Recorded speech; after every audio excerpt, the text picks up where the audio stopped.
After holding our collective breaths for the last couple of weeks, Draymond Green has finally inked a fresh 4-year, $100 million deal to stay in the Bay Area.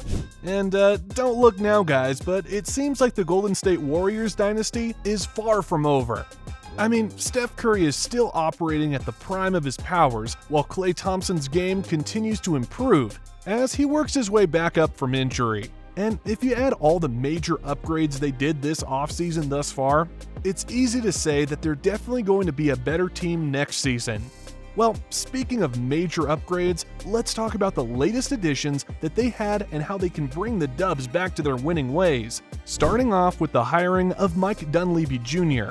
Now, compared to other teams that often recruit big-shot general managers, the Dubs promoted someone from inside the ranks to replace Bob Myers as their new GM. And I think this is one of the smartest moves they've done so far to ensure that the dynasty will keep rolling for years to come. See, Dunleavy Jr. was Myers' right-hand man for a number of years, so he certainly knows his way around the organization and how to build a winning roster with the pieces they have right now. And on top of this, he has clear command in the locker room, as he's already established trust with the Dubs' key players like Steph and Klay. So we can pretty much figure that the succession of power in the top would be a smooth one. I mean, in an interview with The Athletic, Klay was pretty hyped about Dunleavy's hiring, and he kinda looks up to him as the big brother because he used to watch his game back when he was still playing in Oregon. Meanwhile, Steph had the opportunity to play with Dunleavy before he retired, and he said that he loved his interactions with him so far, as well as his passion for floating around new ideas and innovative ways to make the team better as a whole. Based on these statements, we can pretty much assume that Dunleavy Jr. has the vote of confidence to take this team to new heights, not just in the front office, but in the entire locker room as well. Putting someone at the helm that is loved and trusted by everyone in the organization will definitely make everyone work on the same page from top to bottom. And I think there's no better guy that can fill Bob Myers' shoes than his former protege. Anyways, Dunleavy wasted no time in making his presence felt by trading Jordan Poole for the legendary veteran in Chris Paul. And although a lot of people have been saying that this trade will not be a great fit, here's Steve Kerr telling otherwise. Here's Steve Kerr's rationale. We're going to be a lot different. I've loved this group that we've had the last couple of years, but the biggest point is that we sensed we needed a shift. Didn't mean we needed an overhaul per se, but we needed a shift of some sort. See, the sense for a shift that Kerr talked about was further highlighted in their matchup against the Lakers in last year's playoffs. He revealed in an interview that they didn't run other offensive sets aside from running high pick and roll with Steph, and ultimately the lack of offensive variety, as well as the failure to adjust on the fly, pretty much spelled the downfall of the Dubs against the Lakers in that 7-game series. Anyways, with CP3 added to the mix, the Dubs can now run two different play styles at the same time to make their offensive strategy hard to predict. I mean, if they squeeze Paul together with the Splash Brothers into the starting lineup, the Warriors can run high pick and rolls with CP3 as the initiator all day long. With his ability to hit mid-range J's at a high rate, the defense will surely gravitate towards him. And when this happens, CP3 can easily locate Steph and Klay on the wings with the defense sleeping on them. And we all know that those two only need a glimmer of daylight before splashing it right down the hatch. Now, I know you might be thinking, what happens if the Warriors switch back to their usual read and react motion offense? Like, how can CP3 do his thing without the ball in his hands? Well, according to advanced stats, CP3 shot 52.3% from 3 in catch-and-shoot situations last season. This means to say that CP3 can still fit and remain effective as an off-ball, spot-up shooter guy, while Draymond runs the split action with Steph and Klay. In other words, CP3 allows the Dubs to seamlessly switch gears on the fly on the offensive end. I mean, if the read and react gets shut down, they can slow down the pace with CP3 taking command. Then, if he sits down, the Dubs can go back to their usual high-octane run-and-gun offense to surprise the opposing teams. Now, aside from bringing the positives in the X and O's, here's the other thing that CP3 brings to the table according to Richard Jefferson. I guess the question is, are they a better team now than they were 24 hours ago when Chris Paul wasn't on this roster and Jordan Poole was? I think their spirit is better, their energy is better. I think that's the number one thing when you add a guy like Chris Paul.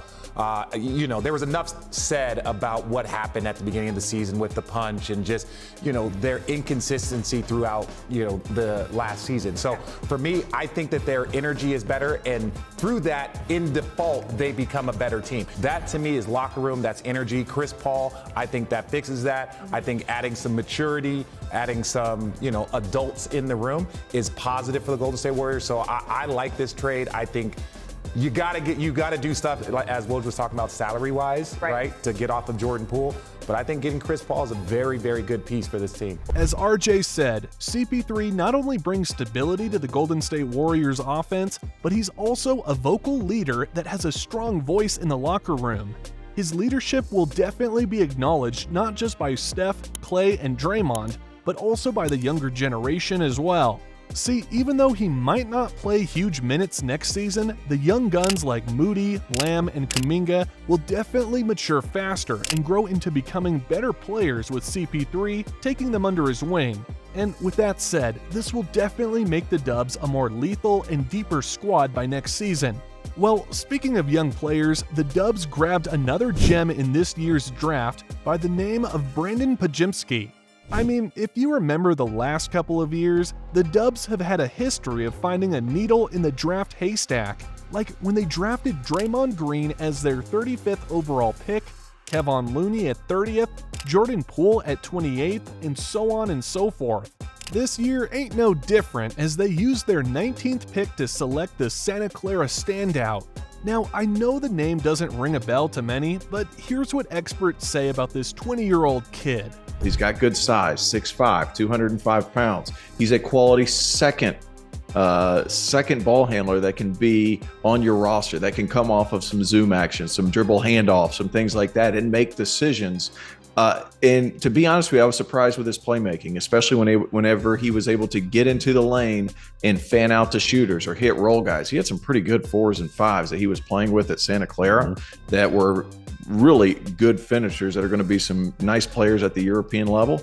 That all being said, he put them in good spots, and he just has a good feel for the game.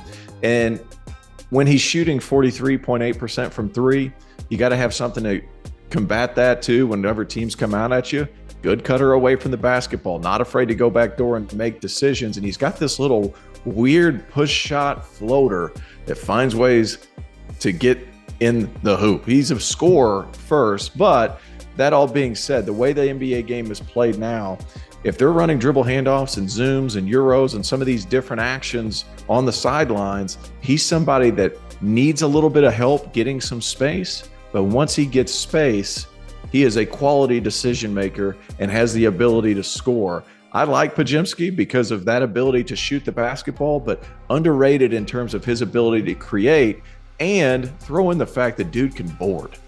Dude can board. 6'5", 205, over almost 9 rebounds a game, led the West Coast Conference in rebounding, co-player of the year in that league along with Drew Timme. This is a guy that's under the radar, but could end up sticking on an NBA roster because he shoots the basketball so well. As the guy said in that clip, this dude has the potential to become a walking triple-double with his ability to score, rebound, and dish at the same time. I mean, if you take a good look at his college numbers, this dude averaged almost 20 points a ball game while grabbing 8.8 boards and dishing out 3.7 assists a ball game while hitting 43.8% from three. Like, that's already an insane stat line for someone who hasn't stepped foot on an NBA court. To put this into perspective, the Dubs are going to have another Swiss Army knife all-around glue guy in Podziemski, just like when they had Andre Iguodala, Sean Livingston, and now with Draymond. However, the big difference though is that those three can't shoot the rock like Podziemski or even score the ball with extreme confidence as he does. Given the right mentorship and playing time, this dude screams Luka Doncic all over him, with the way he can manipulate defenses and set up his teammate while posing as a threat on the offensive end. And if the Dubs decide to stick with him the next couple of seasons, I believe he has the capacity to lead the young guns into the next generation as they try to win more championships while their core slowly fades into the sunset. Anyways, the next reason why the Dubs will be better next year is that they got a ton of rest by getting eliminated early last playoffs. Let's face it guys, the Dubs season was already over before it even began when JP3 punched Draymond during their training camp. And as much as they tried to hold things together, lots of other bad things kept coming to them at full speed, like the incident with Andrew Wiggins, as well as the injuries that they had to deal with throughout the season. With the string of unfortunate events that they faced, winning the championship under these circumstances looked bleak, let alone possible. And in retrospect, getting booted out by the Lakers was actually the best thing that happened to them last season, because they were able to rest early and have ample time to regroup and prepare for the next season. I mean, from 2019 to 2021, they were basically the laughingstock in the league when they fell off face first after going to the finals for 5 straight seasons. However, little did people know that they just used those back-to-back losing seasons to gather assets and restructure their roster. And as we all know, the Dubs quickly picked up where they left off by winning another championship in 2022.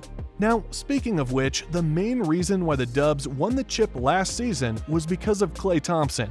And yes, I strongly believe that he'll once again play a vital role in their quest to win their 5th title next year. See, after being out for 2 seasons, Klay played 32 games and averaged 20.4 points in 29.4 minutes, while 38.5% shooting from 3 during their championship run in 2022. And then his numbers shot up last year as he tallied almost 22 points a ball game under 33 minutes of play, while shooting 41.2% from downtown in 69 games. Now, if we're gonna follow the trend right here, Klay will probably average around 23 to 25 points per game while seeing around 35 to 38 minutes of court action as he works his way to regain his former All-Star self. In addition, Jordan Poole's departure will definitely benefit Klay even more, cause he'll not be sharing shot attempts anymore now that JP3 is out of the picture. And with that being said, the Splash Brothers and the rest of the Bay Area boys will be out for blood next season, especially with CP3 in their corner, making things easier for them.